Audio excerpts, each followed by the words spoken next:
കുഞ്ഞ ക്രിസ്മസ് അല്ലേ, ഒരു പ്ലം കേക്ക് ഉണ്ടെങ്കിലോ? പിന്നെന്താ ഉണ്ടാക്കാലോ.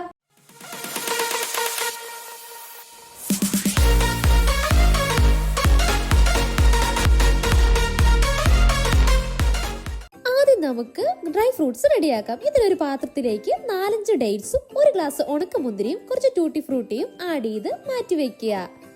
അതിനുശേഷം വേറൊരു പാത്രത്തിലേക്ക് 1/2 ഗ്ലാസ് പഞ്ചസാര ഇട്ട് നന്നായിട്ട് മെൽറ്റ് ചെയ്ത് ഷുഗർ സിറപ്പ് ആക്കുക. അതിനുശേഷം അതിലേക്ക് 1 ഗ്ലാസ് വെള്ളം ആഡ് ചെയ്ത് കൊടുക്കുക. അത് നന്നായിട്ട് തിളച്ചു കഴിയുമ്പോൾ അതിലേക്ക് നമ്മൾ റെഡിയാക്കി വെച്ചിരിക്കുന്ന ഡ്രൈ ഫ്രൂട്ട്സ് ആഡ് ചെയ്ത് കൊടുക്കാം.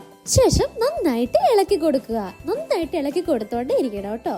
അതിനുശേഷം അതിലേക്ക് 1 പിഞ്ച് ഗ്രാമ്പൂവിന്റെ പൊടിയും കൂടി ചേർത്ത് നന്നായിട്ട് ഇളക്കി കുറുകി കഴിയുമ്പോഴത്തേക്കും ഓഫ് ചെയ്ത് കുറച്ചു നേരം കൂളാവാൻ വെക്കുക. ഒരുപാട് കുറുകി പോകാണ്ടും ശ്രദ്ധിക്കണം.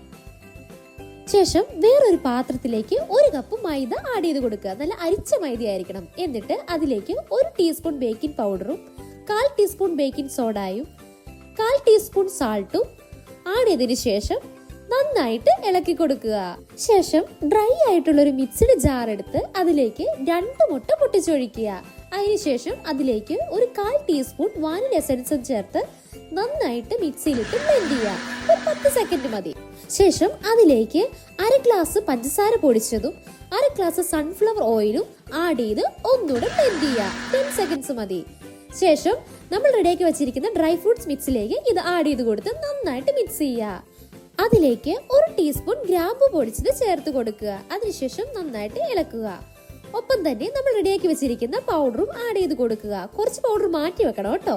ആ മാറ്റി വെച്ചിരിക്കുന്ന പൗഡറിലേക്ക് കുറച്ച് കാഷ്യൂ നട്ട്സ് ആഡ് ചെയ്ത് നന്നായിട്ട് മിക്സ് ചെയ്ത് ഈ ബാറ്ററിലേക്ക് ആഡ് ചെയ്ത് നന്നായിട്ട് ഇളക്കുക. നല്ലപോലെ ഇളക്കി ഏകദേശം ഈ ഒരു കൺസിസ്റ്റൻസിയിൽ നമുക്ക് കിട്ടണം.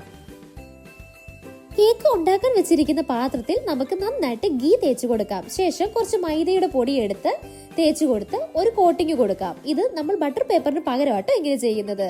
അതിനുശേഷം നമ്മുടെ ബാറ്റർ അതിൻ്റെ അകത്തേക്ക് ഒഴിക്കാം. ശേഷം ഒന്ന് തട്ടി അതിന്റെ കൊമ്പളുകളെല്ലാം കളഞ്ഞു എന്ന് ഉറപ്പുവരുത്തുക. അതിനുശേഷം കാഷ്യൂ നട്ട്സ് വെച്ച് നമുക്കത് ഡെക്കറേറ്റ് ചെയ്യാം. ഇനി ഒരല്പം വലിയ പാത്രത്തിൽ കുറച്ച് സാൾട്ട് ആഡ് ചെയ്ത് അത് അടച്ചു വെച്ച് പ്രീഹീറ്റ് ചെയ്തിട്ട് അതിലേക്ക് നമ്മുടെ ബാറ്ററുള്ള പാത്രം ഇറക്കി വെക്കുക. എന്നിട്ട് മൂടിയതിനു ശേഷം വെയിറ്റ് വെച്ച് വേവിക്കുക. വേവായോ എന്നറിയാൻ ടൂത്ത് പിക്ക് കുത്തി നോക്കിയാൽ മതിയാവും. അങ്ങനെ നമ്മുടെ കേക്ക് ഇവിടെ റെഡി ആയിട്ടുണ്ട്. അപ്പൊ എല്ലാവരും ഇത് വീട്ടിലൊന്ന് ട്രൈ ചെയ്ത് നോക്കണം. കടയിൽ കിട്ടുന്ന അതേ ടേസ്റ്റിൽ നമുക്ക് വീട്ടിൽ തന്നെ ഉണ്ടാക്കാം. പുതിയൊരു വ്ലോഗുമായിട്ട് നമുക്ക് വീണ്ടും കാണാം. Thanks for watching. Keep supporting us. By.